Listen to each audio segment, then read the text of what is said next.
श्रीगुरु श्रीयुतः पदकमलं श्रीगुरून् वैष्णवांश श्रीरूपं साग्रजातं सहगणा रघुनाथान्वितं तं स्वजीवं साद्वैतं सावधूतं परिजनसहितं कृष्णचैतन्यदेवं श्रीराधा कृष्णपदान् सहगणा ललिता श्रीविशाखान्वितांश नमा ॐ विष्णुपादाय कृष्णपृष्ठाय भूतले श्रीमते भक्तिवेदान्त स्वामिनिति नामिने नमस्ते सारस्वती देवे गौरवाणी प्रचारिणे निर्विशेष शून्यवादी पाश्चात्यदेशतारिणे वाञ्छाकल्पतरुभ्यश्च कृपा सिन्धुभ्येव च पतितानां पावनेभ्यो वैष्णवेभ्यो नमो नमः। नमो महावदन्याय कृष्णप्रेमाप्रदायते कृष्णाय कृष्णचैतन्य नामिने गौरत्वसे नमः। हे कृष्णा करुणा सिन्धु दीनबन्धु जगत्पते गोपेश गोपिका कान्त राधाकान्त नमोस्तुते। तप्तकाञ्चन गौराङ्गी श्रीराधे वृन्दावनेश्वरी वृषभानुसुते देवी प्रणमामि हरिप्रिये। जय श्री कृष्ण चैतन्य प्रभु नित्यानंद श्री अद्वैत गदाधर श्रीवासादि गौर भक्तवृंद। हरे कृष्णा हरे कृष्णा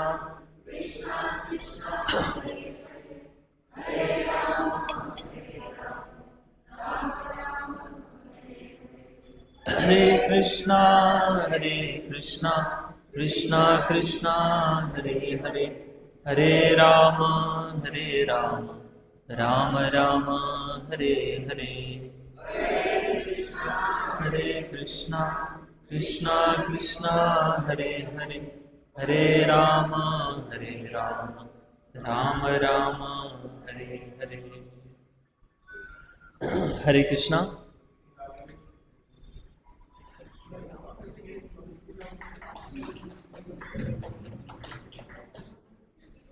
हरे कृष्णा। सभी भक्तों का भगवत गीता कोर्स में हार्दिक स्वागत है। आज का दूसरे दिन का एक पहला सत्र है।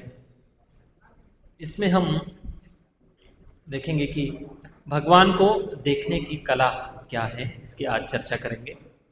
कल के पहले सत्र में हमने क्या चर्चा किया था, किसी को याद है? थोड़ा रिवीजन ले लेते हैं। कोई बता सकता है?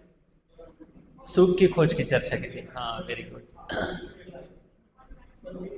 और दूसरे विभाग में क्या चर्चा किया था? भगवान के अस्तित्व। हाँ, भगवान का अस्तित्व कैसे है, कल हमने इसकी चर्चा की थी।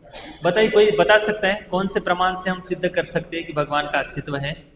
एक प्रमाण बताइए।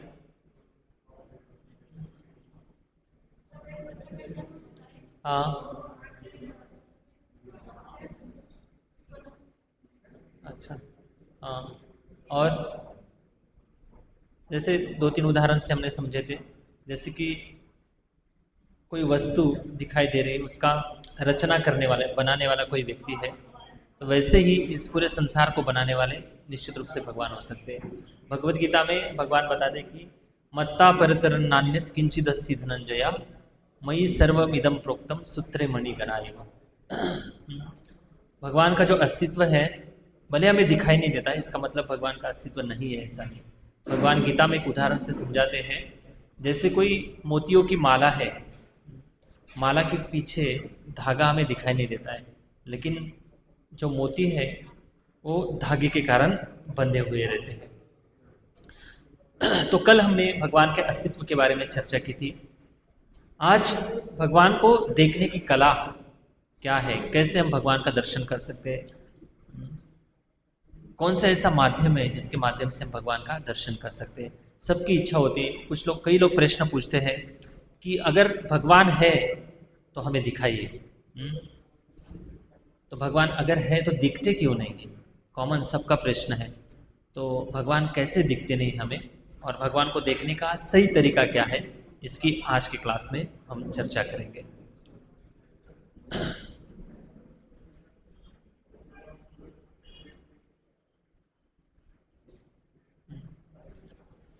भगवान को देखने की कला।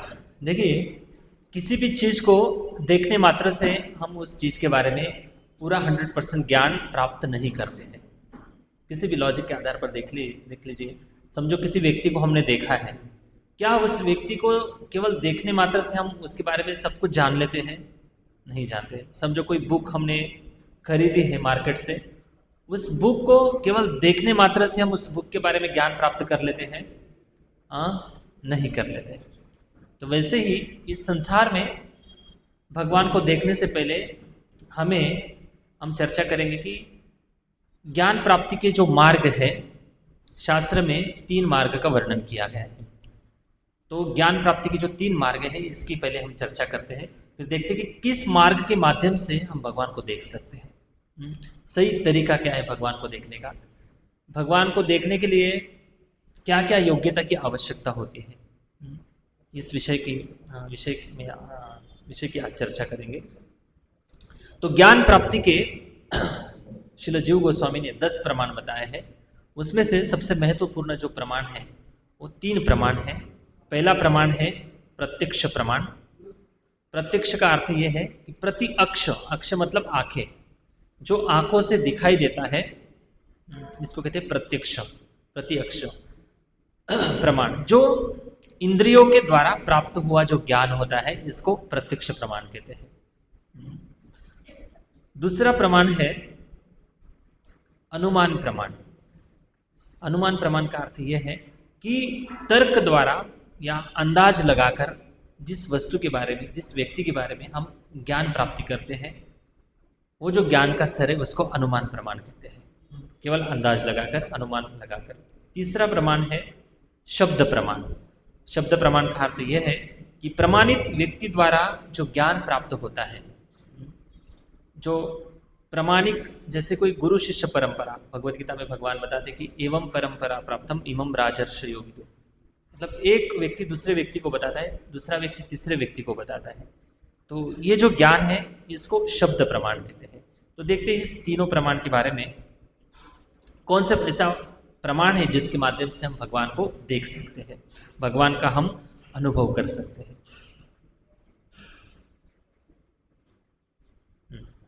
तो पहला प्रमाण है प्रत्यक्ष प्रमाण।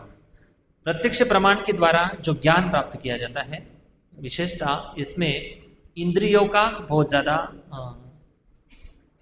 इन्वॉल्वमेंट होती है, मतलब इंद्रियों के द्वारा ही वो व्यक्ति ज्ञान प्राप्त करता है। विशेषता आजकल जितने भी साइंटिस्ट हैं, उनका मानना है कि सीइंग इज बिलीविंग, मतलब जो देख पाते हैं उसी के ऊपर वो विश्वास रखते हैं, बाकी जो देख नहीं पाते उसके ऊपर वो विश्वास नहीं रखते हैं। मतलब क्या है कि इंद्रियों के बल पर जो उनको ज्ञान मिलता है, जो देख पाते, जो समझ पाते, उसी को प्रमाण मानते हैं। जैसे कि आजकल मेडिकल साइंस में कई ऐसे त्रुटियां हैं जो शास्त्र की पूरी तरह से विरुद्ध काम करती है। कई ऐसे बड़े बड़े डॉक्टर हैं, वो आत्मा के अस्तित्व को मानते नहीं हैं। गर्भ में जो बालक होता है, उस बालक में जान होती है, ये भी मानते नहीं हैं, क्योंकि उनको आत्मा दिखाई नहीं देता है। क्यों नहीं दिखाई देता है, इसके आज के क्लास के दूसरे विभाग में हम चर्चा करेंगे। और ये जो साइंटिस्ट है, वैज्ञानिक है, इनके जो सिद्धांत है दिन पर दिन बदलते जाते हैं। मतलब एक एडिशन हो गया, अगर किसी साइंटिस्ट ने एक सिद्धांत स्थापित किया है, तो कुछ दिन के बाद दूसरा साइंटिस्ट आता है, उसका सिद्धांत को खंडन कर देते हैं। मतलब क्या है, उनके द्वारा जो दिया गया जो ज्ञान है, जो थ्योरी है, वो टेम्पररी है, उसमें कोई सत्यता नहीं है। एक तर्क की भी एक सीमा होती है। एक साइंटिस्ट की आपको कहानी बताता हूँ। एक साइंटिस्ट ने, वो कॉकरोच के ऊपर पीएचडी कर रहा था। कॉकरोच जानते हैं ना आप सब लोग? हाँ, कॉकरोच के ऊपर पीएचडी कर रहा था। तो उसने देखा कि कॉकरोच को चालू है ना, तो कॉकरोच को उसने एक टेबल पर रखा, ऐसे टेबल पर, और जैसे टेबल पर ऐसे थपथपाता था, ऐसे धक्का मारता था टेबल पर, तो कॉकरोच भागने लगता था। फिर उसने क्या किया, कॉकरोच का एक पैर काट दिया, जैसे टेबल को ऐसे नॉक किया, फिर भागने लगा। फिर दूसरा पैर काटा, फिर तीसरा, फिर चौथा, जितने भी 5-6 उसके पैर होते हैं, एक के बाद एक काट काट दिया। और जब सारे पैर काट दिए, तब उसने टेबल को ऐसे थप्पड़ मारी, तो कॉकरोच उधर के उधर ही था, मतलब हिला नहीं जगह से। तब उसने उसके ऊपर थ्योरी बनाई कि जब कॉकरोच के सारे पैर काट दिए जाते हैं, तब कॉकरोच बहरा हो जाता है, गूंगा हो जाता है, उसको दिखाई नहीं देता या सुनता नहीं हो। तो ऐसे तर्क वितर्क करने वाले आजकल वैज्ञानिक है, और इनको हम इतने बड़े बड़े हीरो मान लेते हैं, जीवन का लक्ष्य मान लेते हैं, और दुनिया जा रही 120 की स्पीड से अज्ञान के सागर में, और उनके साथ साथ बाकी दुनिया भी जा रही है। तो आजकल की ऐसी स्थिति है। तो सीइंग इज बिलीविंग, मतलब जो दिखता है उसके ऊपर वे लोग विश्वास करते हैं। अभी अगर ये विश्वास, ये जो प्रमाण है, प्रत्यक्ष प्रमाण, इसको अगर सत्य मानते हैं, तो हम पूरी तरह से भगवान का अनुभव नहीं कर सकते, या भगवान को हम कभी देख नहीं सकते। क्यों नहीं देख सकते? इसके 4 दोष हैं। प्रत्यक्ष प्रमाण के ज्ञान में 4 दोष है, ध्यान से सुनिए 4 दोष कौन से हैं। हर एक बद्ध जीव में, इस संसार में जितने भी लोग हैं, इन सभी लोगों के अंदर 4 दोष प्रमुख पाए जाते हैं। पहला दोष है अपूर्ण इंद्रिया, दूसरा दोष है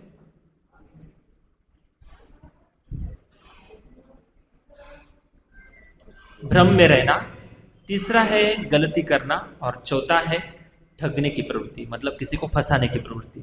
ये जो 4 दोष है सारे बद्ध जीवों में दिखाई देते हैं। देखते हैं एक एक का प्रमाण कैसे। अपूर्ण इंद्रिया मतलब हमारी जो इंद्रिया है, कौन कौन सी इंद्रिया, कोई बता सकता है? इंद्रिया मतलब क्या है? सेंसेस, कान है, नाक है, जीवा है, स्किन है, आंखें हैं। तो इनको इंद्रिया है, मतलब इन इंद्रियों के माध्यम से हम कुछ ना कुछ इस दुनिया का थोड़ा बहुत ज्ञान प्राप्त कर लेते हैं। लेकिन हमारी जो इंद्रिया है, ये इंद्रिया परफेक्ट नहीं है, परिपूर्ण नहीं है। इसलिए इंद्रिया अपूर्ण जो है बद्ध जीवों में अक्सर पाई जाती है। इसका सबसे बड़ा प्रमाण क्या है कि कभी कभी देखिए, हम अंधेरे में रहते हैं, तो अंधेरे में अगर रस्सी पड़ी है तो रस्सी को सांप मान लेते हैं हम, और सांप मानकर डर जाते हैं। कभी अनुभव किया सभी ने इस अनुभव, इस एग्जाम्पल का, इस उदाहरण का? हाँ। और जब हम अंधेरे में जाते हैं तो हमें कुछ भी दिखाई नहीं देता है। ये सबने अनुभव किया है, जब लाइट अचानक से घर में लाइट चली जाती है तो कुछ भी नहीं देख पाते। क्या हमारे पास आंखें नहीं है? आंखें तो हैं हमारे पास, फिर भी हम देख नहीं पाते, हमें लाइट की ज़रूरत होती है। और एक उदाहरण लेते हैं, सूर्य का सब लोग दर्शन करते हैं, सुबह शाम तो सूर्य देख पाते हैं आराम से। जब सूरज का दर्शन करते हैं तब सूर्य एक लाल गोले के समान हमें दिखाई देता है, दिखता है सूर्य ऐसा, लेकिन वास्तविक रूप से वैसा सूर्य है नहीं है। श्रीमद् भागवतम में सूर्यदेव का अगर वर्णन देखेंगे तो सूर्यदेव जो है एक व्यक्ति है, और एक बहुत बड़ा विशाल रथ है, और उस रथ को एक पहिया है, एक चक्र है उसको। और उस सूर्यदेव जो है, कभी कभी सूर्यदेव की योग्यता की कोई देवी देवता नहीं मिलते तो स्वयं भगवान नारायण के रूप में सूर्य नारायण बनकर आते हैं। तो रथ पर राजा के जैसे वो विराजमान है अपने आसन पर, और उनका जो सारथी है रथ चलाने वाला, उसका नाम है अरुण। हम कहते ना कभी कभी अरुणोदय झाला, मराठी में एक भजन है। अरुणोदय मतलब सूर्यदेव के दर्शन होने के पहले अरुण जो रथ के जो सारथी है उसका दर्शन होता है। और कई ऋषि मुनि उस रथ पर बैठकर सूर्यदेव का गुणगान करते हैं। तो इस प्रकार से शास्त्र में सूर्य का वर्णन है। लेकिन हम सूर्य को कैसे देखते हैं? एक लाल गोले के समान, एक भोजन करने की जो थाली होती है उसके समान हम सूर्य को देखते हैं। क्या ये ज्ञान परिपूर्ण है? हाँ, नहीं है, ये ज्ञान परिपूर्ण नहीं। इसका मतलब परिपूर्ण नहीं, इसका मतलब यह है कि हमारी इंद्रिया अपूर्ण है। इंद्रिया अपूर्ण का और एक उदाहरण लेते हैं। कुछ दूरी पर ही हम सुन पाते हैं। अभी सामने वाली बिल्डिंग में क्या चल रहा है, मीटिंग चल रही है, जो बगल में हॉल है उधर मीटिंग चल रही, उस मीटिंग में क्या डिस्कशन चल रहा है हमें पता चल रहा है? नहीं। कुछ दूरी का ही हमें सुनाई देता है, 100-200 मीटर के दूरी पर जो भी डिस्कशन जो भी चल रहा है वहाँ तक हमें सुन पाते। कई किलोमीटर तक जो चल रहा है वो हम नहीं सुन पाते। देखना भी वैसा ही है, कुछ दूरी पर का ही हम देख पाते हैं। तो ये जो हमारी इंद्रिया है ये अपूर्ण इंद्रिया है। जब हम आकाश में देखते हैं तो आकाश हमें पूरा खाली नजर आता है, इसका मतलब आकाश मंडल में कुछ भी नहीं, ऐसा नहीं। पृथ्वी लोक से कई हजार किलोमीटर दूरी पर एक भूवर लोक है और उसके ऊपर स्वर्ग लोक है। तो हमारी इंद्रिया जो है इसमें बहुत ज़्यादा लिमिटेशन है, मर्यादा है, और इसके कारण इंद्रिया अपूर्ण है। और अपूर्ण इंद्रियों से जो ज्ञान प्राप्त किया जाता है वो हमेशा अपूर्ण होता है। इसलिए ज्ञान प्राप्ति का जो मार्ग है प्रत्यक्ष प्रमाण, ये पहले प्रमाण के अंदर ये 4 दोष आ रहे हैं, इसकी हम चर्चा कर रहे हैं। तो इस अपूर्ण इंद्रियों के कारण हम भगवान को कैसे देख सकते हैं? हम इस मानव निर्मित अलग अलग भले मशीन बना लें, यंत्र बना लें, सूक्ष्मदर्शी यंत्र बना लें, तो भी हम भगवान का उन यंत्रों के माध्यम से दर्शन नहीं कर सकते, क्योंकि वो जो मशीन है वो मशीन भी अपूर्ण इंद्रिया जिस व्यक्ति की है उसी व्यक्ति के द्वारा ये मशीन भी बना हुआ है। तो इसलिए अपूर्ण इंद्रिय के होने के कारण हम भगवान का दर्शन नहीं कर पाते। जैसे कि आँखों से हम कुछ दूरी का ही देख पाते हैं, कानों से कुछ हद तक ही हम सुन पाते हैं, ज़्यादा दूर का हमें सुनाई नहीं देता है। कभी कभी हम ट्रैवलिंग करते हैं तो रोड पर हमें दूर से ऐसे पानी की लहरें दिखाई देती हैं। क्या सच में वो पानी होता है वहाँ पर? बिल्कुल पानी नहीं होता है, वहाँ पर धूप के कारण वैसी लहरें दिखाई देती हैं। अभी यहाँ पर कल हमने उदाहरण देखा था, इस हॉल में हवा है लेकिन हमें हवा दिखाई देती है? नहीं दिखाई देती। तो इस अपूर्ण इंद्रिया होने के कारण हम इसका अनुभव नहीं कर पाते। दूसरा दोष है भ्रम में रहना। भ्रम मतलब ऐसी चीज है जो सत्य है उसको असत्य मानते हैं लोग, और जो असत्य है उसको सत्य मान लेते हैं। तो ये दूसरा दोष है भ्रम में रहना। कभी कभी शंख जब बजता है मंदिर में, हम अनुभव करते, कभी कभी शंख बजता है तो जब शंख बजता है तो कभी ऐसे लगता है कि कोई ट्रेन का हॉर्न बज रहा है, ऐसे लगता है। कभी कभी कुकर की सीटी बजती है तो हमें लगता है कि कोई हॉर्न बजा रहा है, ऐसे भ्रम में पड़ जाते हैं हम। क्यों ऐसा होता है? ये हमारी इंद्रिया अपूर्ण है। देखो कभी ऐसा प्रयोग करके देखो, 3 बर्तन ले लो, एक बहुत ही -डिग्री का सेल्सियस का टेम्परेचर का एक पॉट ले लो, उसमें ठंडा पानी रख दो और दूसरे बर्तन में गर्म पानी रख दो, और जब गर्म पानी में हाथ डुबाएंगे उसके बाद निकालने के बाद हम अगर नॉर्मल वाटर में अगर हाथ डालेंगे तो नॉर्मल वाटर भी हमें गर्म लगने लगता है। और कभी कभी ठंडे पानी में से हाथ निकाल कर अगर हम नॉर्मल वाटर में हाथ डालते तो वो भी ठंडा लगने लगता है। क्या वास्तविक रूप से ठंडा है? नहीं है। कभी कभी देखिए हम कुछ मिठाई खा लेते हैं, मिठाई खाने के बाद हम चाय पीते हैं, चाय मीठी लगती है चाय की तो सेम रेसिपी, इतने कप चाय बनानी तो उसमें हर रोज जितनी शक्कर पड़ती है उतनी शक्कर डालते, फिर भी हम मिठाई खाने के बाद जब चाय पीते तो चाय हमें मीठी नहीं लगती। तो ये हमारी जो इंद्रिया है ये अपूर्ण होने के कारण भ्रम में पड़ते हम। ये दूसरा दोष है भ्रम में पड़ने का। देखिए इन चित्रों में, देखिए इन चित्रों में अलग अलग दृश्य दिखाई देता है, सबको अलग अलग दिखाई देगा। कुछ लोग बोलेंगे यहाँ पर फूल पौधे दिख रहे हैं,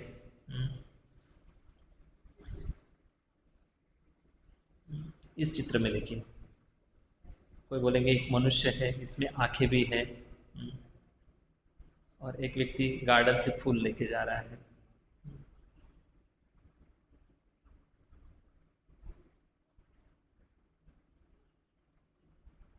देखिए इस चित्र में कैसे दिखाई देता है, क्या दिखाई देता है इस चित्र में? कोई बोलेगा ट्रायंगल है। तो ऐसे भ्रमित होने वाले चित्र भी होते हैं। देखिए इस चित्र में क्या दिखाई देता है, क्या दिख रहा है इस चित्र में? बताइए, कोई बता सकता? हाँ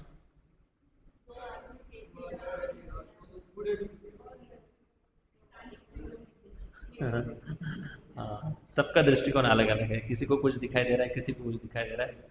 हाँ, तो ये तीसरा जो दोष है गलती करना, ठीक है, भ्रम में पड़ना, ये देख लिया हमने। तीसरा दोष है गलती करना। हर मनुष्य कितना भी बुद्धिमान हो, फिर भी गलती कर देता है। अभी गलती क्यों करता है? क्योंकि मन के इतने मन किसी का नियंत्रण में नहीं है। कितने बुद्धिमान लोग हैं, कितने अमीर लोग हैं, फिर भी करप्शन करते हैं। हाँ, कितने बड़े बड़े पढ़े लिखे डॉक्टर हैं, फिर भी किडनी चोरी करते हैं। हाँ, गलती करते ही हैं लोग। महात्मा गांधी को एक बार बोला गया था जब उनकी हत्या हुई थी कि आप उस सभा में मत जाओ, अगर जाएंगे तो आपके लिए धोखादायक परिस्थिति है। तो फिर भी उन्होंने सुना नहीं, वहाँ पे गए और अपनी जान गंवा दी उन्होंने। हाँ, तो कई ऐसे बड़े बड़े लोग हैं, उन्होंने गलतियाँ की हैं। मतलब गलती करना ये मनुष्य का स्वभाव है। गलती करना ये मनुष्य का स्वभाव है। तो इस गलतियों के कारण भी हम इन चार दोषों के कारण भगवान का ठीक से दर्शन नहीं कर पाते। तो चौथा है ठगने की प्रवृत्ति। ठगने की प्रवृत्ति में इसमें बहुत बड़े बड़े लोग भी ऐसा लगता है हमें कि जो पढ़े लिखे लोग हैं वो दूसरों को ठगते नहीं, दूसरों को फंसाते नहीं, ऐसा नहीं। हर परिस्थिति में हर स्तर पर लोग वैसे की है वैसे ही है। पहले ज़माने में चोरी करने वाले जो लोग थे, किसी न किसी के घर में जाकर चोरी करते थे। आजकल घर में बैठकर ऑनलाइन चोरी कर लेते हैं। मतलब जितने भी पढ़े लिखे लोग हैं उनमें भले बुद्धिमत्ता का विकास हो गया है, तथाकथित जो स्टोरेज है बुद्धि का, इसका विकास हुआ है, लेकिन आंतरिक रूप से उनके चार दोष वैसे के वैसे ही है हृदय में। तो ये ठगने की जो प्रवृत्ति है सभी के अंदर है।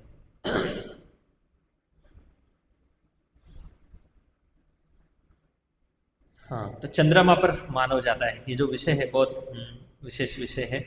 तो प्रभुपाद जी कहते हैं कि दुनिया को कैसे ठगा जाता है। कई ऐसे देश है जिन देशों के छोटे छोटे गांव में अभी तक लाइट और पानी की व्यवस्था नहीं है, लेकिन करोड़ों रुपए खर्चा करके वो चंद्रयान भेज रहे हैं, मंगल पर भेजने क्या ही मतलब क्या है। प्रभुपाद जी ने एक बुक लिखा है, अन्य ग्रहों की सुगम यात्रा। अगर किसी ग्रह पर जाना है, स्वर्गलोक पर जाना है, चंद्रलोक पर जाना है, मंगल पर जाना है, तो उस ग्रह पर जाने के लिए केवल यहाँ से कोई यान पकड़कर हम उस ग्रह पर नहीं जा सकते। अगर जाना है तो उसकी एक विशेष प्रक्रिया है। सबसे पहले इस शरीर को छोड़ना पड़ेगा। स्वर्ग में जाना है तो इस भौतिक शरीर को त्यागना पड़ेगा, क्योंकि हर एक ग्रह पर रहने के लिए उस ग्रह का जैसा वातावरण है, उस वातावरण के अनुकूल शरीर प्राप्त होना बहुत जरूरी है। समझो, सिंपल सा उदाहरण है, अगर किसी को समुद्र में रहना है तो उसको कैसा शरीर चाहिए? हाँ, वाटरप्रूफ शरीर चाहिए ना, है ना। वाटरप्रूफ शरीर अगर रहेगा तभी जाकर वो समुद्र में रह सकते हैं, ना तो नाक कान में पानी घुस जाएगा तो व्यक्ति मर जाएगा, नहीं जी पाएगा। वैसे ही स्वर्गलोक में अगर जाना है तो स्वर्गलोक के जो तत्व है, पंच तत्व वहाँ के, उसके अकॉर्डिंग उसको शरीर धारण करना बहुत जरूरी है। ये तो शरीर की बात हो गई। शरीर तब मिलेगा जब वो व्यक्ति पुण्यवान होगा, पुण्य करेगा। स्वर्ग में ऐसे ही लोग नहीं जाते, स्वर्ग में पुण्यवान लोग ही पहुंचते हैं।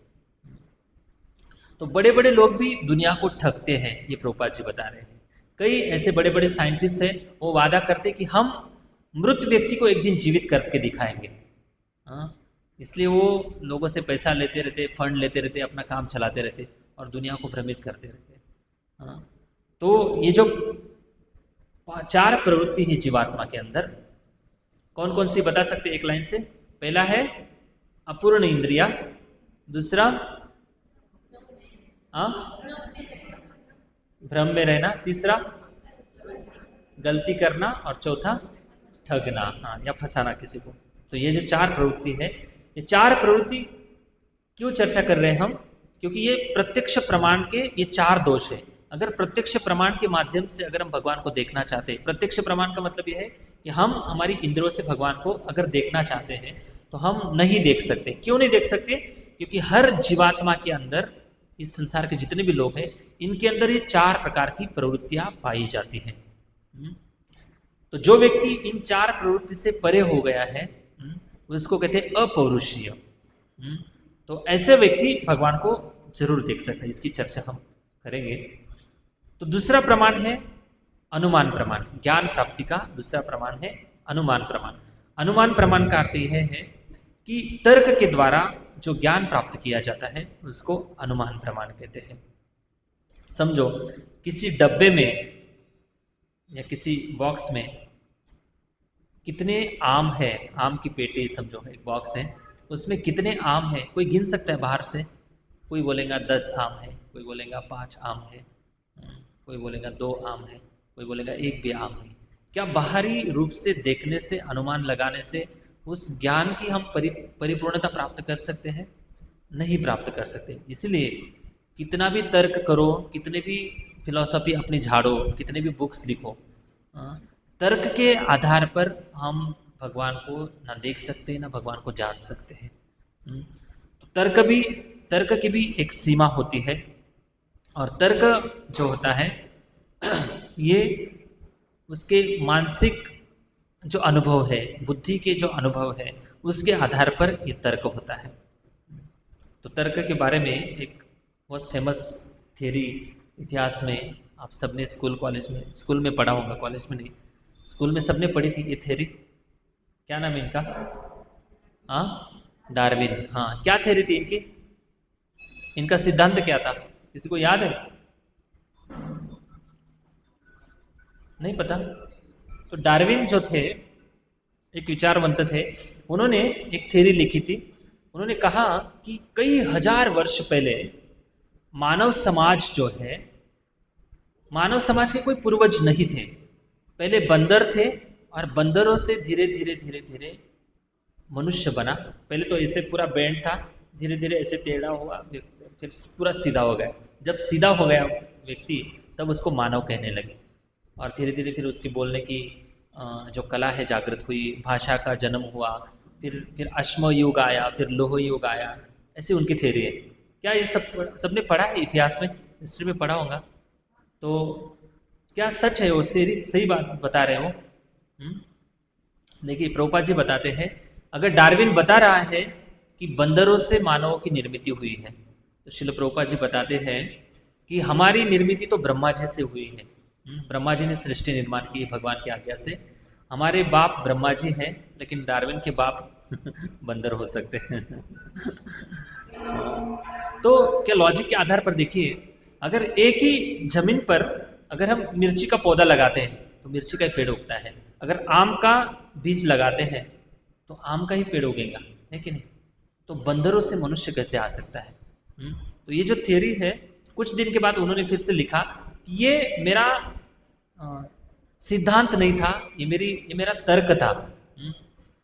तर्क को कोई भी व्यक्ति किसी भी हालत में खंडन कर सकता है। तो उन्होंने खुद माना था कि ये मेरा तर्क था। तो एक कहानी देखिए, इस चित्र के माध्यम से समझते हैं। 2 मेंढक मित्र थे, एक साथ आते हैं। एक मित्र था कुएं में रह रहा था कई वर्षों से, और दूसरा उसका मित्र था वो समुद्र में रह रहा था। फिर एक दूसरे से बात करते हैं, मिलते हैं, और बात करते समय एक व्यक्ति बताता है कि आप समुद्र में रहते हो? हाँ बताइए समुद्र कितना बड़ा है? वो बताता है कि हाँ समुद्र इतना बड़ा है। अच्छा इतना बड़ा है? तो और बताता है नहीं और ज़्यादा बड़ा है, और ज़्यादा बड़ा है। तो ऐसे बताते बताते उनके कई समय बीत जाते हैं, लेकिन समुद्र के बारे में निष्कर्ष नहीं निकाल पाते। ये तो एक बच्चे जैसी कहानी लगती होंगी आपको, लेकिन इसका मीनिंग ये है कि इस संसार के जीव जो है, इनकी कुछ ग्राम की बुद्धि है। इस बुद्धि के कितना भी स्ट्रेस देंगे, कितना भी तान देंगे बुद्धि के ऊपर, फिर भी भगवान के बारे में हम तर्क वितर्क करके, अनुमान लगा के भगवान को देख नहीं सकते हैं। कितने लोग तर्क करते हैं, भगवान मतलब पेड़ है, भगवान मतलब श्वास है, भगवान मतलब हवा है, भगवान मतलब पानी है, भगवान मतलब निराकार है। ऐसी कितनी सारी गलत धारणा है लोगों ने बना कर रखी है, और इसका शास्त्र से कोई लेना देना नहीं है। कहने का मतलब ये है कि अनुमान प्रमाण के माध्यम से हम भगवान को देख नहीं सकते हैं।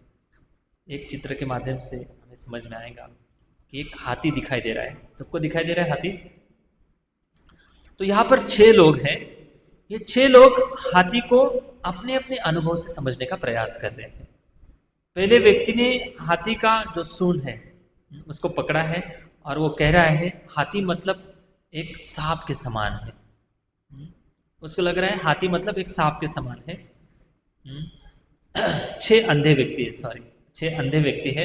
दूसरे व्यक्ति ने हाथी के दांत को पकड़कर उसने तर्क निकाला है हाथी मतलब एक धनुष्य बाण का जो एरो होता है, बाण होता है, उसके समान हाथी है। तीसरे व्यक्ति ने हाथी के कान को पकड़ा है और कान को पकड़कर उसने अपना अनुभव व्यक्त किया है हाथी मतलब एक कुल्हाड़ी के समान है। और चौथे व्यक्ति ने हाथी का जो पेट है उसको दोनों हाथों से स्पर्श करके अनुभव किया है कि हाथी मतलब बहुत बड़ी दीवार के समान हाथी है। पांचवें व्यक्ति ने हाथी के पैर को पकड़ा है और अपना तर्क दे रहा है कि हाथी मतलब एक बहुत बड़ा वृक्ष है, वृक्ष के समान हाथी है। और छठवें व्यक्ति ने हाथी की पूंछ पकड़ी है और वह अपना तर्क दे रहा है कि हाथी मतलब एक रस्सी है। क्या इन 6 जो अंधे लोग हैं इनका तर्क जो है क्या सच में वास्तविक रूप से उनका तर्क सही है? नहीं। तो भगवान को देखना और भगवान को जानना अपनी तर्क बुद्धि से परे है। कभी भी हम अपनी तर्क बुद्धि के माध्यम से भगवान को ना देख सकते हैं, ना जान सकते हैं, ना अनुभव कर सकते हैं। इसलिए ये अनुमान प्रमाण के माध्यम से भी हम भगवान को नहीं देख सकते हैं।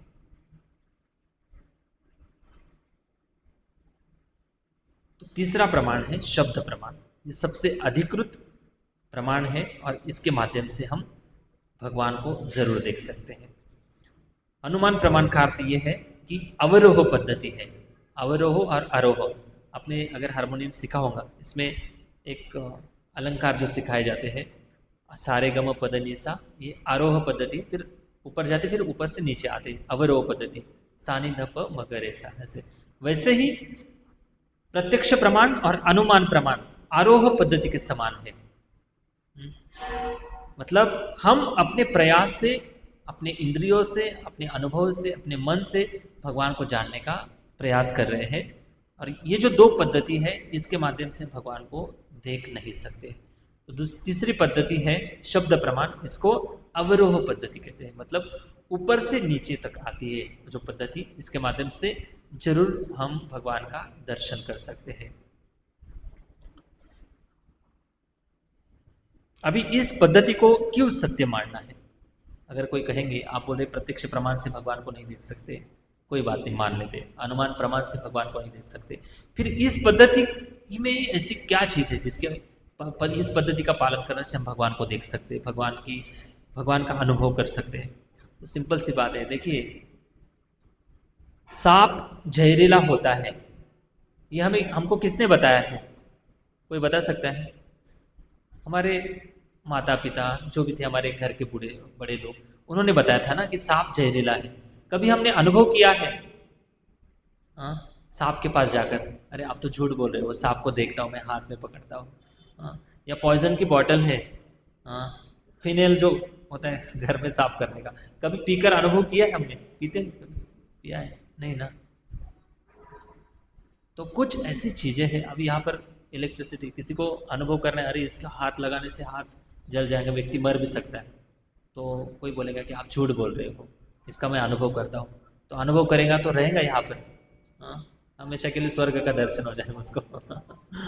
तो कुछ ऐसी चीज़ें हैं जो किसी ना किसी कहने पर हमें विश्वास रखना ही पड़ता है।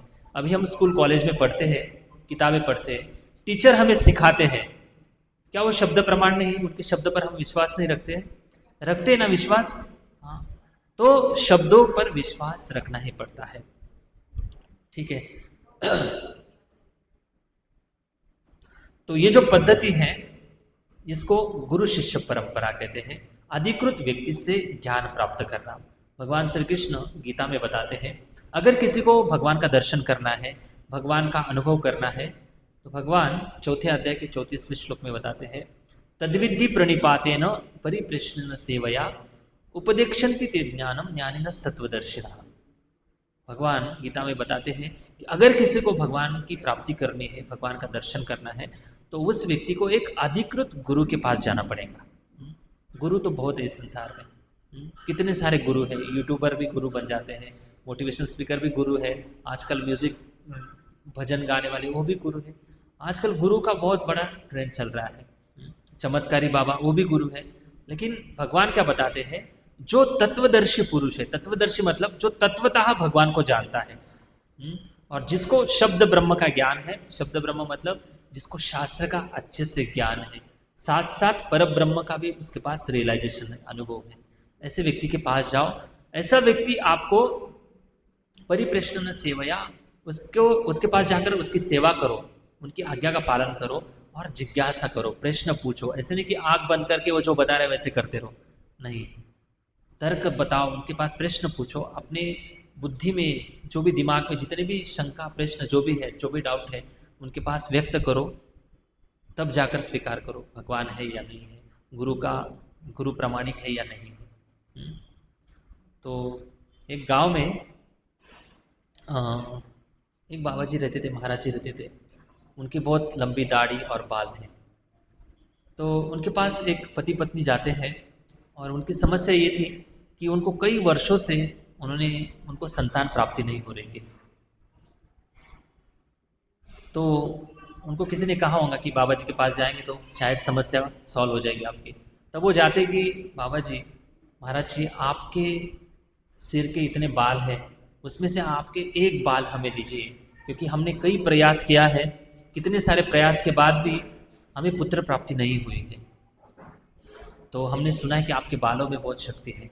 तो वो बताते कि अरे कुछ भी बोल रहे हो आप लोग, बाल देकर कोई संतान प्राप्ति होती है क्या? तो वो टालने का प्रयास करते हैं, 1 दिन हुआ, 2 दिन हुआ, 3 दिन हुआ, ऐसे टालते जाते हैं। फाइनली वो सोचते कि चलो एक बाल ही तो मांग रहे, इतने सारे बाल हैं मेरे पास, तो एक बाल उनको दे देते हैं।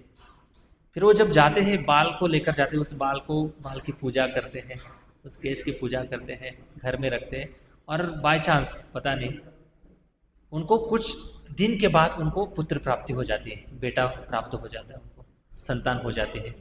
तो बड़े खुश हो जाते हैं। तो गांव के लोग उनको मिलने के लिए आते हैं और पूछते हैं कि क्या आपने ऐसा क्या उपाय किया जिसके कारण आपको संतान प्राप्ति हुई?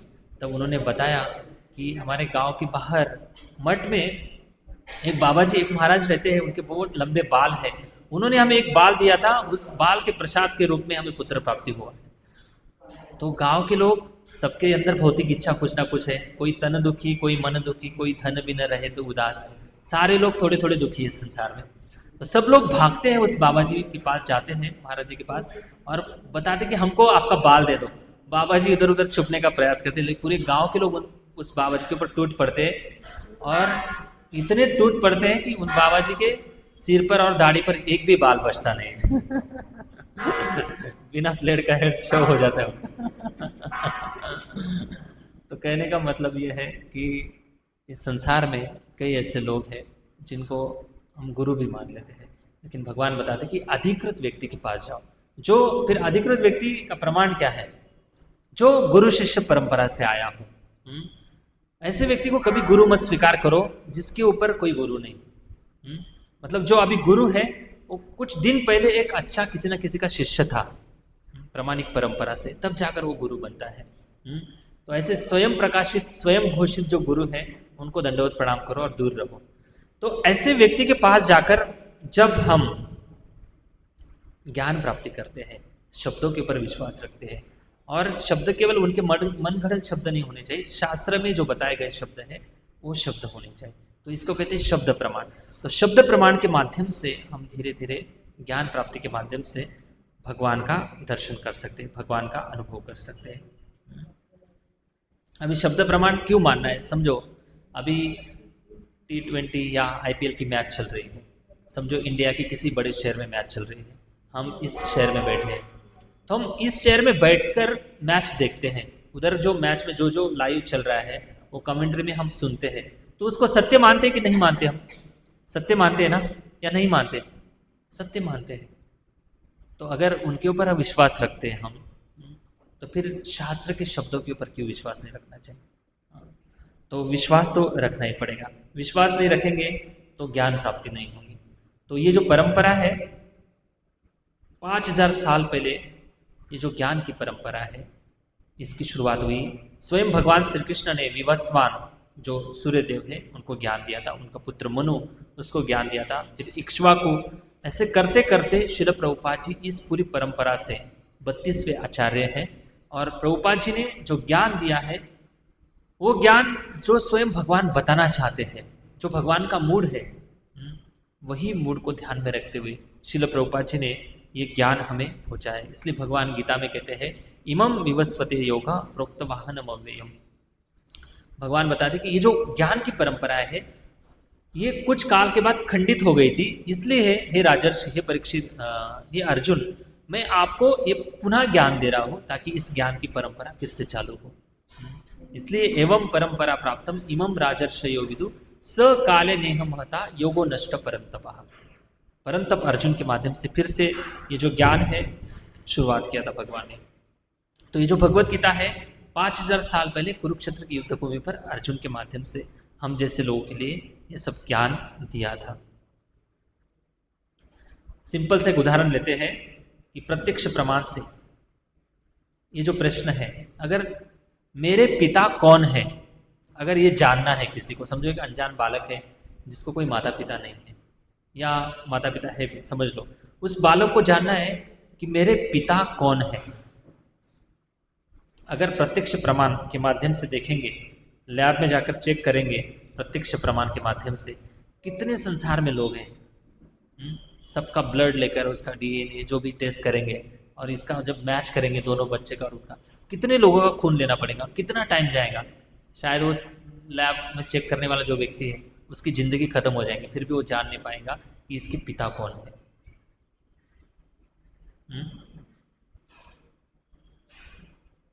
तो अगर खुद व्यक्ति जानेगा प्रत्यक्ष प्रमाण के माध्यम से कम उसको 800 साल लग सकते हैं। तो कौन सा आसान तरीका है उस बच्चे का पिता, अगर कोई कौन पिता है अगर हम ढूंढना चाहते हैं, सबसे आसान तरीका कौन सा है, क्या तरीका है? हाँ, उसकी माँ को जाकर पूछना है, तो माँ सही बता सकती कि तेरे पिताजी कौन है। सिंपल तरीका है। वैसे ही ये जो शास्त्र है, गीता भागवत आदि जितने भी शास्त्र है, ये शास्त्र की तुलना एक माँ से की गई है। अगर हम शास्त्र के संपर्क में जाएंगे, शब्द प्रमाण के संपर्क में जाएंगे, विश्वास रखेंगे, तो शास्त्र में बता देगा कि भगवान कौन है, भगवान को कैसे देख सकते हैं हम, भगवान का स्वरूप क्या है, ये शास्त्र में वर्णन है। अगर हम शास्त्र के माध्यम से समझने का प्रयास करेंगे तो निश्चित रूप से हम भगवान का दर्शन कर सकते हैं। तो इस संसार में कई ऐसी चीज़ें हैं जिन पर हमें विश्वास रखना ही पड़ता है। सुबह उठते ही हम टूथपेस्ट लेते हैं और दांत साफ करते हैं, क्या कभी मन में ऐसे विचार आया कि जो भी टूथपेस्ट बनाने वाली कंपनी है, क्या उन्होंने जहर तो नहीं मिला दिया है? हाँ, कभी सोचते हैं? नहीं सोचते, विश्वास रखते हैं। जब ऑफिस जाते हैं, ऑफिस जाते समय ट्रेन से, मेट्रो से या बस से हम जाते हैं, तो बस के ड्राइवर, उसकी मानसिक स्थिति ठीक ठाक है, कभी हमने चेक किया है क्या उसने शराब पी है? कभी हमने सोचा है, कभी पूछा उसको? विश्वास रखते हैं कि नहीं रखते? हम रखते हैं। जब ऑफिस से घर आते हैं, घर आने के बाद पत्नी ने खाने में जहर तो नहीं मिला है, कभी सोचते हैं हम? तो विश्वास रखना ही पड़ता है। अगर विश्वास नहीं रखेंगे तो जीवन भी नहीं चलेगा। इसलिए शास्त्र पर विश्वास रखना है। अगर विश्वास रखते हैं शास्त्र पर, शब्द प्रमाण पर, तो सबसे बड़ा फायदा होगा हमारा कि हमारा समय बच जाएगा। अगर हम हमारे मन से तर्क वितर्क करके भगवान को जानने का प्रयास करेंगे तो भगवान कभी नहीं मिलेंगे। तो अगर हम शास्त्र का आश्रय लेते हैं तो सबसे पहले हमारा समय बचता है, दूसरा हमें कष्ट नहीं होता है, खुद से प्रयास करने की जरूरत नहीं होती है और सही ज्ञान की प्राप्ति होती है। इसलिए शब्द प्रमाण जो है सबसे महत्वपूर्ण प्रमाण है, जो वैदिक शास्त्र जो हमें भगवान के बारे में सही ज्ञान देते हैं। इसलिए ये ज्ञान को हमें सुनकर प्राप्त करना है। और सबसे बड़े प्रमाण है भगवान के बारे में वेद। वेद का अर्थ यह है कि वेद मतलब ज्ञान, नॉलेज। और वेदों में आज हम जितना भी ज्ञान देख रहे हैं वो सारा ज्ञान का वर्णन ऑलरेडी वेद में किया गया है। वेदों में सब कुछ लिखा है।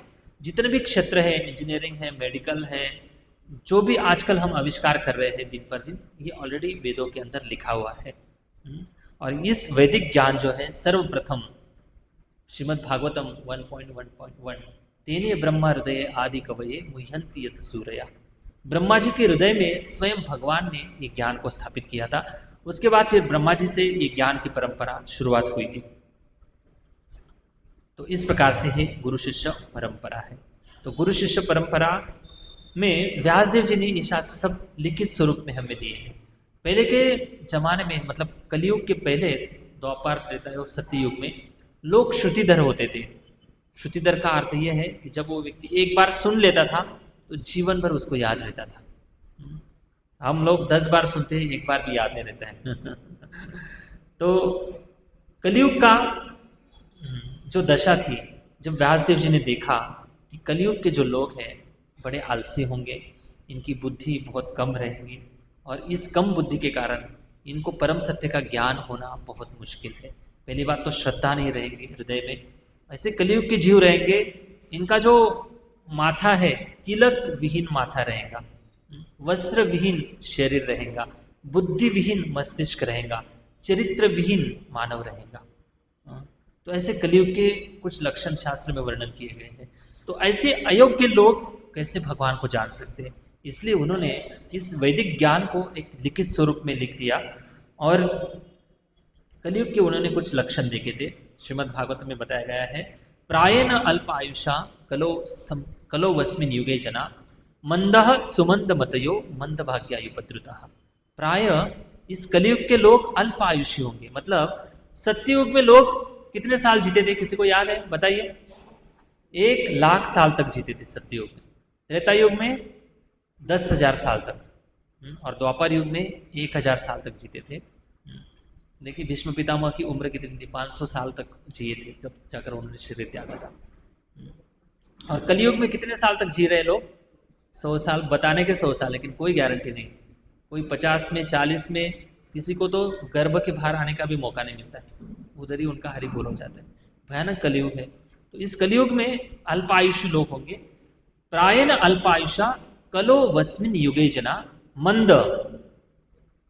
मंद मतलब आलसी। कलयुग के जीव बहुत ज़्यादा आलसी होंगे। अगर बोलेंगे ऑफिस नहीं जाना है, जॉब नहीं जाना है, कोई काम धंधा नहीं करना है, वो बोलेंगे बस बहुत अच्छा हो गया, सोते रहेंगे लोग। ये तो बाहरी रूप से मंद है, इसको आलसी कहते हैं। आध्यात्म के बारे में विशेष रूप से मंद होंगे लोग। कितना भी उनको आध्यात्मिक ज्ञान दो, 1000 बार, 10 बार, 50 बार बताएंगे, तब जाकर वो एक कदम डालेंगे आध्यात्म की ओर। तो ये मंद भाग्य कलयुग के जीवों का। इसका मतलब ये नहीं कि उनको बुद्धि नहीं है, बुद्धि है, लेकिन बुद्धि का लिमिटेशन क्या है उनकी बुद्धि का? रोटी, कपड़ा, मकान, आहार, निद्रा, भय और मैथुन। ये सारी चीजें कितनी बेस्ट क्वालिटी की प्राप्त कर सकते हैं हम जीवन में, उसी के लिए संघर्ष कर रहे हैं। जीवन में सुख की जो मात्रा है बहुत ज्यादा बढ़ानी है और दुख कम से कम करना है। इसके लिए अलग अलग उपाय योजना बना रहे हैं सब लोग। तो इसी संघर्ष में सारे जीव लगे हुए कलयुग के। मंद सुमंद मतयो। सुमंद मत मतलब उससे भी ज्यादा सुपर मंद है। कैसे कि आध्यात्म के बारे में जो प्रामाणिक मार्ग है उससे पथभ्रष्ट होकर कलयुग में अनेक प्रकार के जो अध्यात्म के नाम से मार्केट चल रहा है, पैसे कमा रहे लोग, उनके चक्कर में जाकर लोग मानते हैं कि हाँ यही आध्यात्मिक मार्ग है। लेकिन कभी सोचेंगे नहीं क्या आप जो बता रहे हो शास्त्र में बताया गया है, इसका कोई शास्त्र प्रमाण है? और शास्त्र मतलब क्या है? जो व्यासदेव लिखित जो बुक्स है उसी को शास्त्र बोला जाता है। तो ये कलयुग के लोग हैं और मंद भाग्य, उनका भाग्य भी इतना अच्छा नहीं, क्योंकि पूर्व अनेक जन्मों में उन्होंने कोई अच्छे कर्म नहीं किए हैं, इसलिए उनका भाग्य भी अच्छा नहीं है, दुर्भाग्य है। और युपद्रुता, सदैव छोटी छोटी चीज पर झगड़े करने के लिए उतावले रहते हैं, हमेशा झगड़ालू रहते हैं। कलयुग मतलब कलह का युग है, छोटी छोटी चीज पर झगड़े होंगे। तो ये कलयुग की दुर्दशा है। तो ये जो चीजें हैं, व्यासदेव जी ने कलयुग के लोगों की अयोग्यता देखकर उन्होंने शास्त्र को एक लिखित स्वरूप में लिख कर दिया। तो इस प्रकार से वैदिक शास्त्र का उन्होंने विभाजन किया था। पहले तो एक ही वेद था यजुर्वेद, उसमें से उन्होंने 4 विभाग किए थे। एक में श्रुति लिखा गया एक विभाग, दूसरा है स्मृति। तो श्रुति में वेद और जो 4 वेद हैं, अथर्व, ऋग्वेद, सामवेद और यजुर्वेद, इन चारों की रचना की गई। उसके बाद फिर उपनिषद, वेदों के आधार पर उपनिषदों की रचना की गई। तो उपनिषद 108 है, 108 प्रकार के बुक्स है उपनिषदों में से, और उसमें से वेदांग की रचना की गई। फिर उसके बाद कुछ सूत्र लिखे गए, छोटे छोटे सूत्र। उन सूत्रों के माध्यम से बहुत सारा ज्ञान उस सूत्र में छुपा होता है, तो उसको श्रुति एक विभाग किया गया है। दूसरा विभाग है स्मृति। स्मृति में पंचरात्र जो नारद जी के द्वारा लिखा गया है। फिर जो 18 पुराण है, ब्रह्मवैवर्त पुराण, विष्णु पुराण, नरसिंह पुराण, भागवत पुराण, ऐसे अलग अलग पुराण है। इन पुराणों की रचना की गई है। और इतिहास, महाभारत, रामायण जैसे भगवान के चरित्र रूपी जो इतिहास लिखे गए हैं। और उसके बाद षड्दर्शन, जो अलग अलग ऋषियों की परंपरा उन्होंने चलाई थी व्यासदेव जी ने, तो ये शास्त्र उन्होंने लिख कर रखे हैं। तो इन शास्त्रों में हजारों करोड़ों की संख्या में श्लोक है। केवल भगवत गीता देखकर ही हमें चक्कर आती है कि भाई भगवत गीता कैसे समझ सकते हैं हम। संस्कृत का एक श्लोक है, उस श्लोक का वर्ड टू वर्ड मीनिंग दिया गया है, उसका ट्रांसलेशन, उसके ऊपर परफॉर्ट लिखा गया है, तात्पर्य लिखा है। उस एक श्लोक पर 1 घंटा प्रवचन सुनते हैं, फिर भी प्रसाद खाते खाते भूल जाते, फिर घर जाकर तो पूरा भूल जाते हैं हम। तो ये हमारे कलियुग की दशा है। तो ये जो शास्त्र है ये प्रामाणिक शास्त्र है, और इन शास्त्रों का अगर हम आश्रय लेते हैं, जैसे माँ का अगर हम आश्रय लेते हैं तो पिता कौन है माँ बता सकती है, वैसे ही शास्त्र का अगर आश्रय लेते हैं तो शास्त्र हमें बता सकते कि भगवान कौन है और भगवान कैसे दिखते हैं। तो ये जो है मैनुअल बुक के समान ये बुक है। कल हमने चर्चा की थी कि ये जो ज्ञान है अपौरुषीय ज्ञान है, मतलब जिन्होंने लिखा है उसके अंदर ये 4 दोष नहीं थे। जिन 4 दोषों की हमने चर्चा की थी, कौन से 4 दोष थे? पहला कौन सा दोष था? अपूर्ण इंद्रिया। दूसरा गलती करना, हाँ भ्रम में पड़ना। तीसरा गलती करना, और चौथा ठगना, हाँ दूसरों को फंसाना। तो इस प्रकार की 4 जो दोष है, 4 जो दोष है, इस 4 दोष जिन्होंने ग्रंथ लिखे हैं, व्यासदेव और व्यासदेव जी की परंपरा से जो आए हुए जो लोग हैं, जो गुरु शिष्य परंपरा है, उनमें ये 4 दोष पाए नहीं जाते। इसलिए इनका ज्ञान जो ज्ञान है यही हम अधिकृत मान सकते हैं, और इसी ज्ञान के माध्यम से, यही ग्रंथों के माध्यम से भगवान को समझ सकते हैं। तो इसलिए इस ज्ञान को अपौरुषीय कहा गया है। तो कोई प्रश्न कर सकता है कि हम शास्त्र पर विश्वास कैसे रखें कि शास्त्र सत्य है ना? स्वाभाविक प्रश्न आ सकता है। कोई बता सकता है कि शास्त्र पर हम विश्वास क्यों रखें, क्या जरूरी है शास्त्र पर विश्वास रखना? कुछ लोग कहते हैं कि शास्त्र इसलिए लिखे हैं क्योंकि इस समाज व्यवस्था में लोग डर कर रहे, भगवान के डर के कारण एक दूसरे को तकलीफ ना दे, कर्म के रिएक्शन लगते हैं, ये लगता है वो लगता है, इसके डर के कारण लोग समाज में अच्छे से जीवन जीते रहे, इस कारण से शास्त्र लिखे गए हैं। तो वैसा नहीं है। ये जो लिखने वाले लोग हैं बहुत बुद्धिमान थे, और हमसे कई गुना उन्होंने आध्यात्मिक और भौतिक उन्नति भी की थी। पहले के ज़माने में लोग देखिए सोने की प्लेट में भोजन करते थे, पता है, कभी सुना होगा, सोने की प्लेट में थाली में भोजन करते हैं। और अभी हम प्लास्टिक के प्लेट में भोजन कर रहे हैं। सोचिए उन्होंने प्रगति ज़्यादा की थी कि हमने की है। तो वो लोग हमसे ज़्यादा बुद्धिमान थे। तो ये देखते हम शास्त्र कैसे सत्य है और क्यों इन शास्त्रों को हमें प्रमाणित मानना चाहिए। कुछ 4 प्रमाण की से हम कम से कम चर्चा करेंगे। वनस्पति में जीवात्मा रहते हैं, वनस्पतियों में जीव रहते हैं। इसका जो खोज है किसने की थी? किसी को याद है? आजकल के बच्चों ने पढ़ा होगा स्कूल में। हाँ, डॉक्टर क्या नाम था उनका? सुभाष चंद्र बोस। उन्होंने शोध लगाया था ना कि वनस्पति में भी जान होती है, उन्होंने खोज लगाई थी। क्या उसके पहले शास्त्र में वर्णन नहीं था? हाँ, शास्त्र में उसके पहले वर्णन किया गया है। कल हमने एक श्लोक दिखा था, जलजा नवलक्षाणी स्थावरा लक्ष्य विंशति, जो 84 लाख प्रकार की योनियां है, कहाँ कहाँ निवास करती है? जल में, पानी में भी निवास करने वाले कुछ जीव है। तो पहले से ही शास्त्र में लिखा हुआ है वनस्पति में भी जीव है, पेड़ में भी जीव है। तो कुछ दिन के बाद हमारे सामने अगर कोई थ्योरी प्रस्तुत करता है तो उसको हम सत्य मानने लगते हैं, लेकिन शास्त्र में ऑलरेडी कई वर्ष पहले लिख दिया गया था। शास्त्र में लिखा है कि गाय का जो गोबर है और गाय का जो गोमूत्र है वो पवित्र है।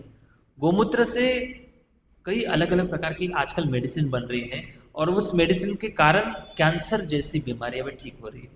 हाँ, तो गोमूत्र कैसे पवित्र है, गोमूत्र के अंदर कितने औषधि गुणधर्म है, ये पहले से ही शास्त्र में लिखा हुआ है।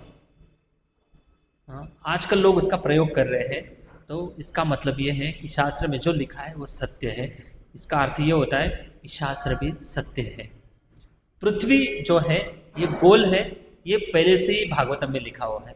श्रीमद् भागवतम अगर देखेंगे छठवां स्कंद, उसमें ब्रह्मांड का डायमीटर कितना ये भी लिखा है, कौन से ग्रह से दूसरा ग्रह कितना डिस्टेंस पर है ये भी लिखा है, कौन से ग्रह कितनी स्पीड से घूम रहा है ये भी लिखा है।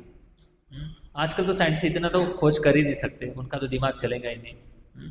तो पृथ्वी गोल है ये पहले से ही शास्त्र में लिखा था, लेकिन आजकल के कई वर्ष पहले साइंटिस्ट लोगों ने रिसर्च करके ढूंढा था कि कोई बोलते कि पृथ्वी एक प्लेट के समान है, कोई बोलते पृथ्वी मतलब एक ट्रायंगल जैसे, कुछ स्क्वायर बता रहे थे, लेकिन फाइनली एक डिसीजन पर आए कि पृथ्वी भी गोल है। तो ये पहले से शास्त्र में लिखा है।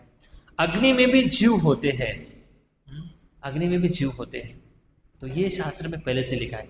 अग्नि में जीव होते हैं, इसका प्रमाण क्या है कि सूर्य ग्रह पर भी रहने वाले लोग हैं। सूर्य ग्रह जो है अग्नि तत्व से बना हुआ है, मतलब पूरे संसार में जो 5 तत्व है, पृथ्वी, जल, अग्नि, वायु और आकाश, इन 5 तत्वों में से अगर जल में रहना है, पानी में अगर रहना है, तो जल तत्व अधिक जिस शरीर में होता है वैसे शरीर वहाँ पे पानी में रह सकते हैं।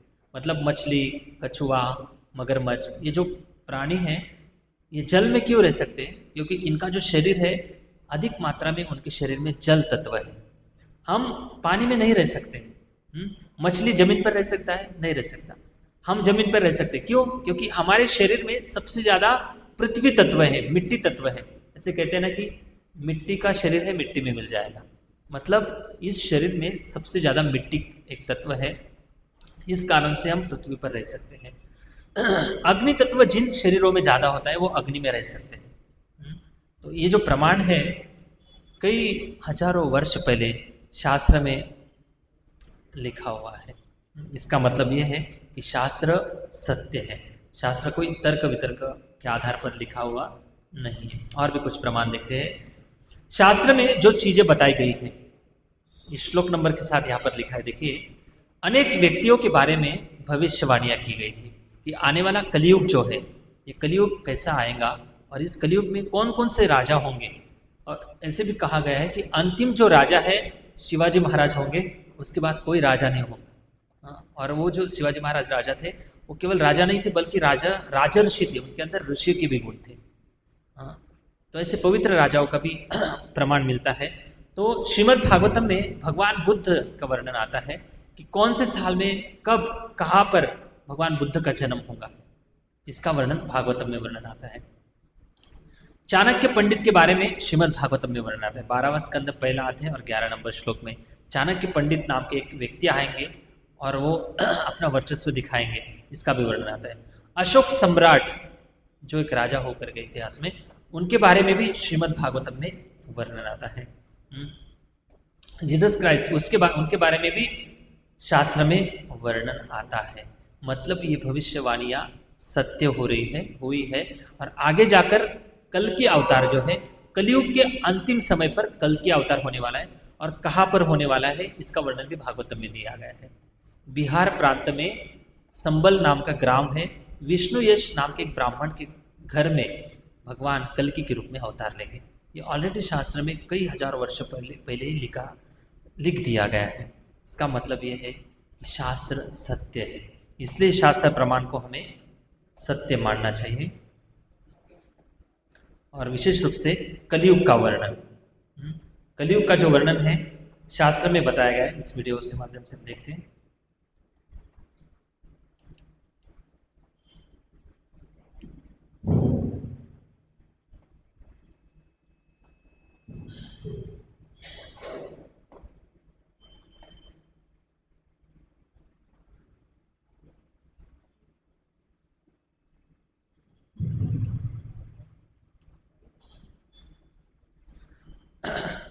कलयुग के जो कितने लोभे होते हैं इसका प्रमाण के रूप में एक छोटा सा वीडियो है कि एक चीज़ से कभी संतुष्ट नहीं होते, उनको 1000-2000 चीज़ मिल जाती है तो भी संतुष्ट नहीं होते।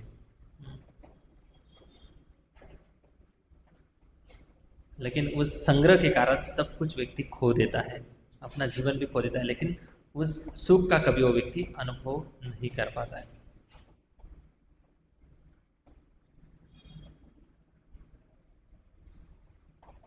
तो ये तो छोटा सा वीडियो है, इसके माध्यम से समझाने का यही प्रयास किया जा रहा है कि कलयुग के जो लोग हैं विशेषता बहुत ज़्यादा लोभी प्रवृत्ति के होंगे। अपने स्वार्थ के लिए अपने निज जनों का भी कभी उनके सुख का विचार नहीं करेंगे। कलयुग में कितने ऐसे लोग हैं जिनके माता पिता पढ़े लिखे लोग हैं, उनके माता पिता आज वृद्धाश्रम में रह रहे हैं, बहुत बुरी हालत है, ये कलयुग की दुर्दशा है। कलयुग का और भी कई वर्णन किए गए शास्त्र में। कलयुग में ऐसे लोग आएंगे जिनका सौंदर्य केश धारणम, उनका जो सौंदर्य है केश में छिपा होगा, मतलब बाल के अलग अलग स्टाइल, हेयर स्टाइल बनाएंगे तब जाकर वो अपनी सुंदरता प्रस्तुत कर पाएंगे। उनका नाक कैसा है, कान कैसा है, काला है, गोरा है, ये कोई नहीं देखेगा। बाल के ऊपर बहुत ज़्यादा खर्चा होगा, कॉस्मेटिक कितने लोग पैसा खर्चा करते हैं इसके ऊपर।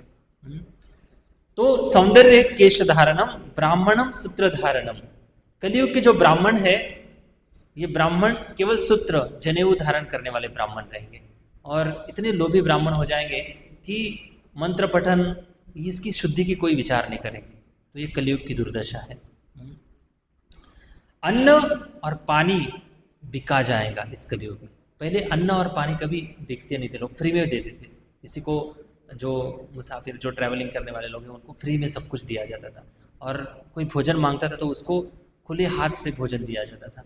लेकिन कलयुग में कितने सारे होटल देखते हैं हम, और हर जगह पर पानी के स्टॉल हैं, पानी भी बिका जा रहा है कलयुग में। तो ये दुर्दशा कलयुग की है।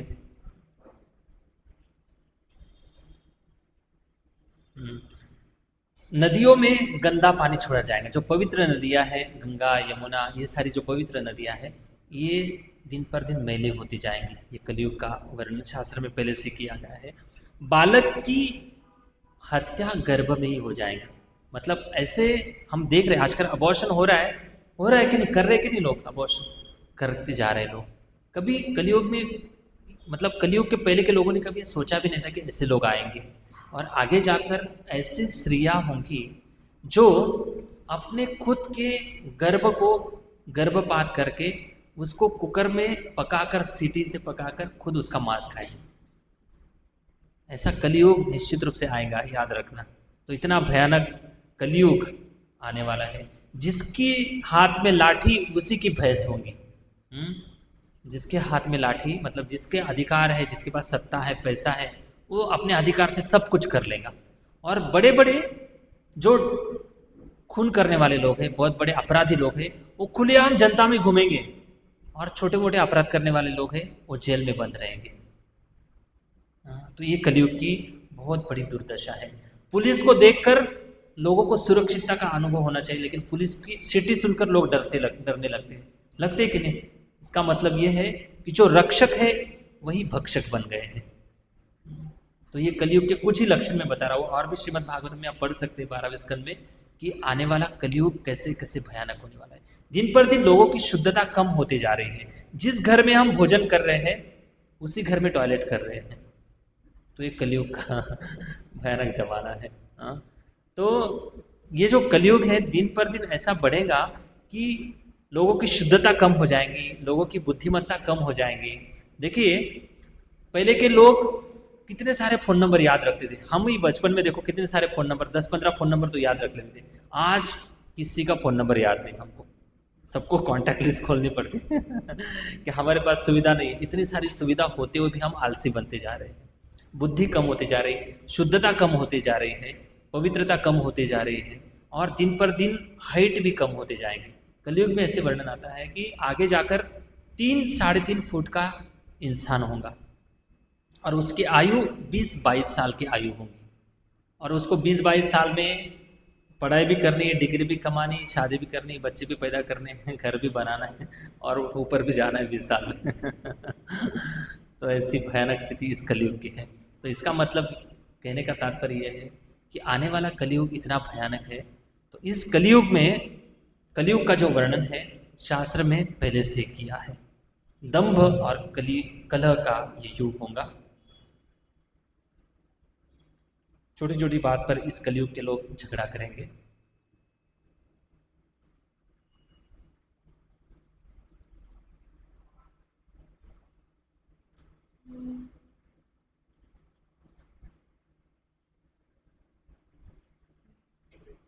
हाँ, 5 मिनट। हाँ, 5 मिनट अभी।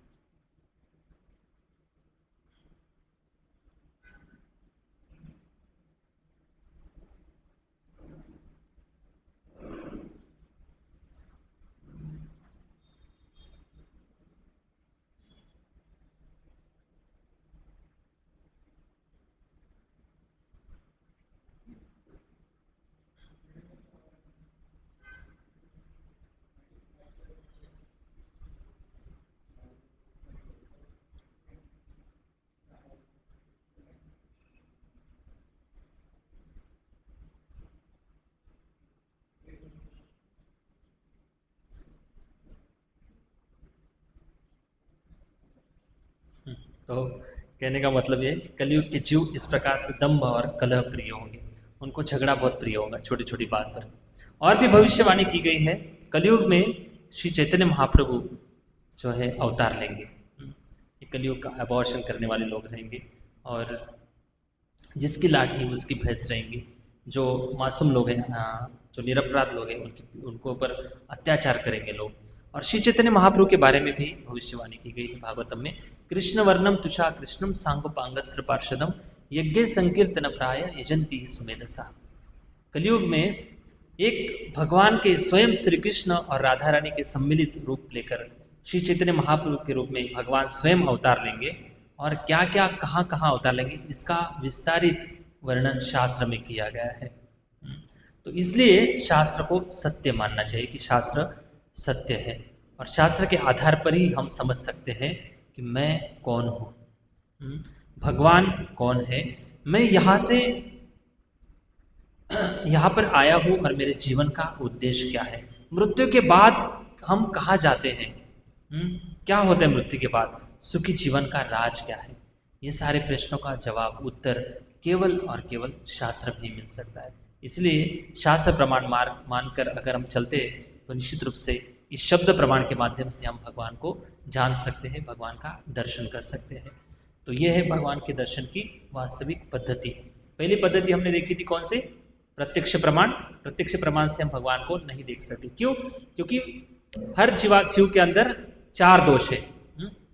दूसरा प्रमाण है अनुमान प्रमाण, मतलब तर्क करके भी हम भगवान को नहीं समझ सकते। तीसरा जो प्रमाण है शब्द प्रमाण। शब्द प्रमाण मतलब शास्त्र से जो वाणी आती है, गुरु शिष्य परंपरा से जो ज्ञान आता है, इसी ज्ञान के माध्यम से हम भगवान को जान सकते हैं, भगवान को देख सकते हैं और भगवान को समझ सकते हैं। हरे कृष्णा। तो यहाँ पर हम थोड़ा विराम देंगे, 5 मिनट ब्रेक के बाद फिर दूसरा सेशन लेंगे। हरे कृष्णा कृष्णा कृष्णा हरे हरे, हरे राम